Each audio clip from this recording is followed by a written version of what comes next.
Te nimetasite, et arvuti on õppevahend sellisel juhul ja just see ongi TIGÜ eesmärgiks.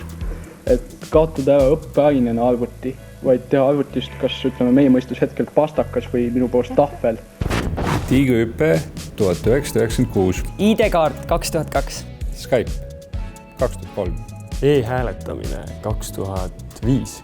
E-residentsus 2014. Wise 2011. Pronksiööl järgnenud küberrünnakud 2007. Ühtpidi tundub see justkui alles eile.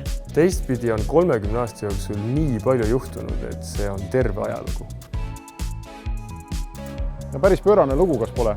Igatahes on viimane aeg see kõik ühe näitusega kokku võtta ja seetõttu avame me siinsamas Vabamus 19. novembril näituse Miks Eesti?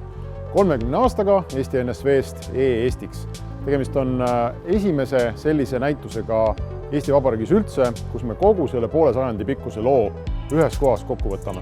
Igaühel on võimalik siia näitusele tulla ja jutustada oma tehnoloogialugu. Kas te ehitasite e-riiki, olite seal kõrval, toeks või olite vastu või poolt.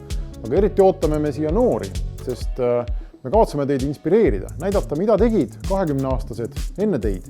Ja me tahame, et ka 30 aasta pärast, kui me teeme järgmist sellist näitust, oleks meil mida välja panna ja see on see, mida tänased 20-aastased peaksid ehitama hakkama. Millega pärast on tunne, et siis, kui see kõik algas 30 aastat tagasi, siis oli kõik võimalik? Aga see tunne on ekslik. Täna on võimalusi tegelikult nii palju rohkem.